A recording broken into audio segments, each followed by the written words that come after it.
제85권 푸엥카레가 들려주는 위상수학 이야기에 대해서 한번 살펴보는 시간 갖도록 할 텐데요. 자, 우리 위상 그러면 위치나 상태, 위치나 상태를 가지고 수학 이야기를 한다. 다시 말하면 뒤에 그림에서 보시다시피 도형 관련된 기하에 관련된 그런 이야기들을 하고자 하는 건데요. 굉장히 재밌고 심도 있는 내용이 다뤄지니까 같이 한번 가보도록 하겠습니다. 제1교시 위상과 위상기하에 대해서 한번 살펴보는 시간 갖도록 할 텐데요.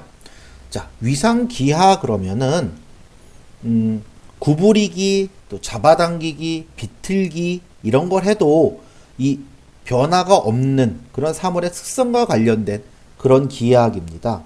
그러니까 우리가 생각할 때 이 위상기하에서 생각하는 그 사물의 크기나 모양 이런 게 다름은 그 본질적인 건 다르지 않고 상대적인 위치나 순서 같은 것만 위상적 특징이 다를 때만 다른 대상으로 보자라는 그런 말이 되겠는데요.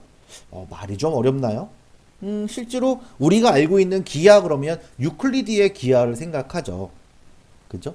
예, 그 유클리드의 기하와 위상 기하를 좀 다르게 생각해 본다면 다른 관점에서 똑같은 것을 쳐다볼 때 뭐 어떤 거는 길이나 넓이, 각도를 중요시하는 반면에 또 어떤 것들은 뭐 꼭지점의 위치라던가 변의 모양이라던가 이런 모양이 더 중요시 여겨야 되는 그런 경우도 있을 수 있다는 얘기죠. 그래서 자, 이번 시간에는 위상기하에 대해서 한번 알아보도록 하겠습니다. 자, 미리 알면 좋아요부터 한번 보고 갈게요. 집합론이라는 게 있네요. 자, 추상적 대상들의 모임인 집합을 연구하는 수학 이론입니다. 우리 친구들 집합 참 싫어하죠. 많이 어렵다고는 하시는데 알고 나면 집합을 알면 모든 학문에 말 그대로 모든 단원의 집합이 다 나온다고 봐도 과언이 아닌데, 그쵸? 그 다음에 오일러의 정리, 도형을 배워보신 분들이라면 오일러의 정리를 보신 분들이 있을 겁니다. 그쵸? 자, 특정 다면체군에 따라 V를 꼭지점, E를 모서리, F를 면의 수, 오일러의 표수를 X라 하면 V-E 플러스 F가 X. 그래서 이게 보통 우리는 2로 알고 있죠. 그쵸? 일반적인 정육면체라던가 그런 거는 다 2가 나옵니다. 그쵸? 와 같은 식을 만족시키면서 X가 상수로 일정한 정수값이 되는 것을 말합니다. 그래서 2가 아닌 경우도 있어요. 그죠? 정육면체 2개 붙어 있을 때는 이게 1이 됐던가 그렇죠? 원래 정리에 대해서 우리가 한번 배울 시간이 또 있을 거고요. 한붓 그리기. 자, 그래프 이론에서 오일러 경로라고도 얘기를 해주고요. 붓을 띄지 않고 한 번에 그릴 수 있어야 되는데요. 한붓 그리기 할 때, 자, 그래프의 모든 변을 단 한 번씩만 통과하는 경로를 뜻하는 것으로 연필을 한 번도 띄지 않은 채로 모든 경로를 한 번만 그리고 모두 통과할 수 있게 되는 것을 말합니다. 그래서 우리 친구들 이거 할 때 무슨 생각나요? 그렇죠. 홀수점. 그죠? 홀수점이 몇 개? 0개이거나 홀수점이 2개일 때에만 한붓 그리기가 가능합니다. 이렇게 배웠었죠. 그 다음 클라인병.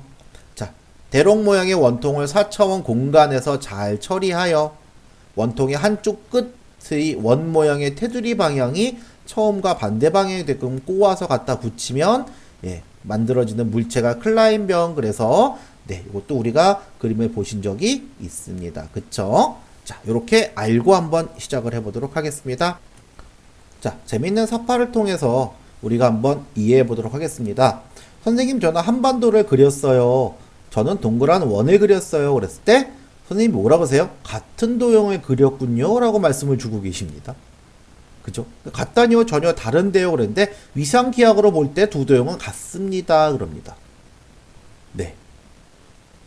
그래서 위상적으로 확실히 같다라는 이 말을 뜰 때 우리가 자, 지금까지 위상기에서 어떤 대상을 서로 다른 것으로 볼 때 기준을 구성하는 요소. 여기선 차원. 차원이 완전히 다르거나 또는 변의 개수.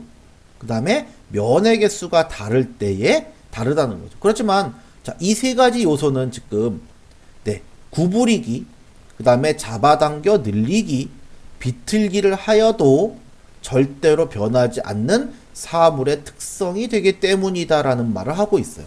그러니까 이 한반도 그림을 잡아 늘리기 하면 동그란 원 모양도 만들 수 있는 거죠. 그래서 결국은 둘이 같은 도형이다 이렇게 보겠다라는 것입니다. 이해가시겠죠? 네. 그래서 우리가 모양이 다르려면 차원이 달라야 돼. 2차원 그림과 3차원 그림이라던가. 그쵸? 또 여러 가지 그림들을 볼 때 우리가 그걸 이제 위상적으로 동형이라는 얘기를 쓰기도 하는데요. 뭐 달걀 껍질, 그 다음에 육면체, 상자, 공 이거는 위상적으로 볼 땐 그럼 다 같은 거죠. 그죠? 다 같은 것으로 본다는 것입니다. 늙이거나 이랬을 때 같은 모양을 만들 수 있다면 그것은 같은 것으로 본다. 이것이 위상기하학 쪽의 설명이다라는 것이네요. 우리는 위상기하만 쳐다봤을 때는 이것이 함수와 무슨 관계가 있을까라는 생각을 해보는데요. 실제로 함수의 개념이 이 위상기하의 내용을 이해하는데 굉장히 도움이 된다는 것입니다. 그래서 우리가 자, 함수의 개념을 알기 위해서 자, 단사함수 먼저 한번 볼게요.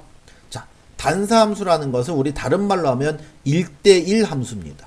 자, 1대1 함수와 1대1 대응은 엄연히 다른 거죠. 자, 1대1 함수 그랬을 때는 자, 치역의 임의의 원소에 대응하는 정의역의 원소가 단 하나뿐인 함수를 1대1 함수 그러는 거죠.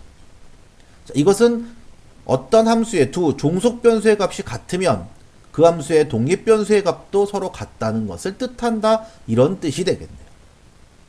그런 반면에 자, 전사함수도 있습니다.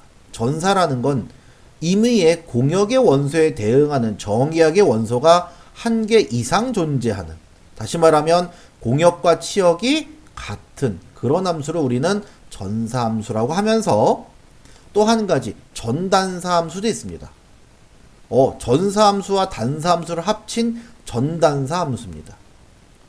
함수 fx에서 y로 중에서 y의 모든 원소 y에 대해서 fx 이꼬르 y를 만족하는 x가 반드시 하나만 있는 함수, 이걸 우리가 뭐라고 배웠어요? 그렇죠. 1대1 대응이라고 부릅니다. 그래서 1대1 함수는 1대1도 대응이 된 거고 1대1 대응이라는 것은 1대1로 대응을 하면서도 뭐와? 그렇죠. 공역과 치역이 같은 이런 친구를 말한다라는 거 꼭 기억해 주시면 좋겠습니다.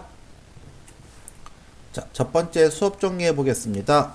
위상기하에서 어떤 대상을 서로 다른 것으로 볼 때 기준의 요소는 차원, 변이나 모서리의 개수, 면의 개수입니다. 자, 위상기하는 대상들을 구분하고 통합하면서 각 종류별로 위상적 특성, 그렇죠. 위상적 특성에 대한 연구를 하는 수학 분야입니다. 자, 위상이라는 용어는 위상 공간을 구성하는 요소인 위상이라는 좁은 의미의 개념 외에도 위상을 다루는 연구 분야 전반을 지칭하는 데 사용됩니다. 그래서 자, 위상을 이해하는데 우리가 함수도 같이 이해해보자까지 배웠습니다.